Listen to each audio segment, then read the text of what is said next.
প্রিয় বন্ধুরা, বাজারে কেমিক্যালযুক্ত সাবান ছেড়ে এবার বাড়িতে বানিয়ে নিন পার্লার স্টাইলের গ্লোয়িং সোপ।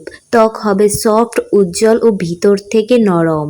তো চলো বন্ধুরা, কি কি রেমেডি লাগলো আজকে আমাদের এই সাবান বানাতে আমি এক ঝলক দেখিয়ে দিই। ত্বক উজ্জ্বল করতে চালের পেস্ট, দাগ ছোপ দূর করতে আলু আর ময়শ্চারাইজিং এর জন্য অ্যালোভেরা, এই জাদুকরি সাবানটি কিভাবে বানাবেন চলুন দেখে নিই। প্রথমে চালটিকে ভালো করে ধুয়ে 10 থেকে 15 মিনিট ভিজিয়ে রেখে তারপরে ভালো করে পেস্ট করে নিতে হবে।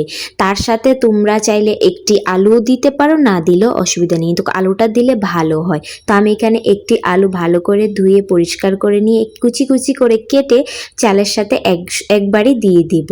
তারপরে দিয়ে দেব আমি এর সাথে অ্যালোভেরা জেল। এটা একদম ন্যাচারাল অ্যালোভেরা জেল গাছেরই। তো তোমরা চাইলে বাজারে অ্যালোভেরা জেলটাও দিতে পারো, কোনো অসুবিধা নেই। তো আমার কাছে গাছের অ্যালোভেরা জেলটা ছিল তাই আমি দিয়ে দিলাম।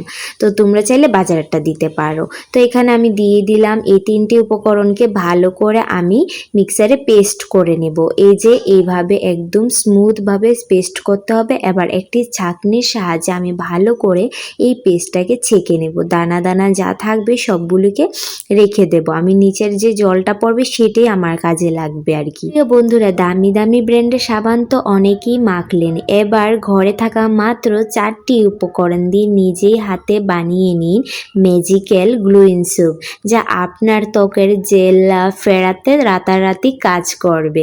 এটা প্রাকৃতিক সাবান। ত্বকের কালো দাগ আর রোদে পোড়া ভাব নিয়ে চিন্তিত আজকের ভিডিওতে আমি দেখাবো কিভাবে আলু, চাল আর অ্যালোভেরা দিয়ে তৈরি করা যায় পৃথিবীর সবচেয়ে নিরাপদ ও কার্যকরী ন্যাচারাল সাবান, যেটা বাচ্চাদের জন্য খুব ভালো। সবাই ইউজ করতে পারবে, ছোট হোক বড় হোক। তো আমি এখানে ডাব সাবানটাকে ভালো করে গ্রেট করে নিচ্ছি। একদম ঝরঝরে করতে হবে। বন্ধুরা, সাধারণ সাবান ত্বকের ন্যাচারাল অয়েল কেড়ে নেয়, কিন্তু ডাব সাবান ব্যবহারের ফলে ত্বক সিল্কি এবং নরম থাকে। এই সাবানটি বন্ধুরা একবার ব্যবহার করলে তোমরা বাজারে কেনা সাবান ভুলেই যাবে, কারণ মুখের সব কালো দাগ হবে দূর।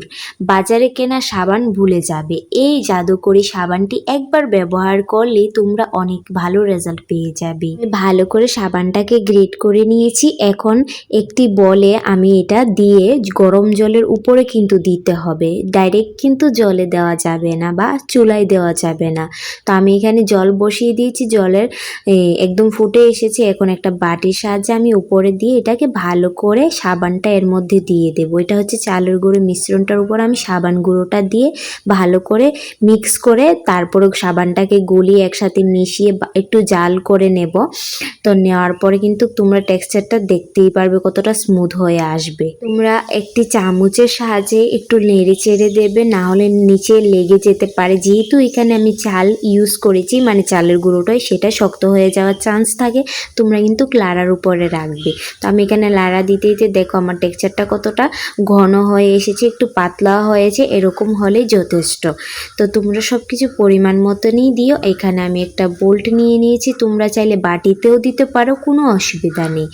তো এটা না থাকলে তোমরা বাটিতে দিতে পারো। তো আমি এখানে দিয়ে দিলাম। তারপর আমারটা আরও অনেকটা রয়ে গিয়েছে, আমি কিন্তু বাটিতে দিয়েছি। তো এটা আমি 10 মিনিট থেকে 15 মিনিট এখানে রেখে দেব। তারপরে একটু ঠান্ডা হলে আমি ফ্রিজে রেখে দেব। তো সম্পূর্ণটাই আমি দেখাবো, মানে জাস্ট অসাধারণ হয়েছে।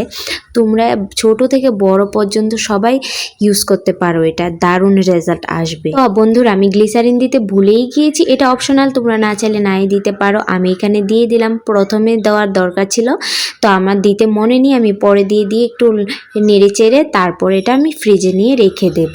তো সেট হওয়ার পরে কিন্তু অবশ্যই দেখবে কীরকম এসেছে সাবানটা। আমি তো জাস্ট অবাক হয়ে গিয়েছি। আমি তো এটা আবারও বাড়িতে বানাবোই, কারণ আমার হাজব্যান্ড, আমার শাশুড়ি সবাই দেখে অবাক হয়ে গিয়েছে। কারণ মার্কেটের এই নোংরা সাবান আর ব্যবহার করার কোনো প্রয়োজন নেই, বাড়িতেই ন্যাচারাল সাবান তো তৈরিই করা যায়। একদম কম খরচে, যা ঘরেই থাকে সমস্ত কিছু, জাস্ট ডাব সাবানটা একটু বাজার থেকে আনতে হয়, এতটুকুই। আর একটা ডাব সাবান দিয়ে তুমি 4 5 6টা সাবান বাড়াতে পারবে, বিশ্বাস করো। তো এদিকে সাবানটা আমার মেয়ে একটু নেড়ে চেড়ে দিয়েছে, তাই এটার একটু অবস্থা খারাপ হয়ে গিয়েছে। আমার মেয়ের কথা আর বলে লাভ নেই। দেখো বন্ধুরা, সাবানগুলো কতটা সুন্দর হয়েছে। ভিডিওটা ভালো লাগলে অবশ্যই লাইক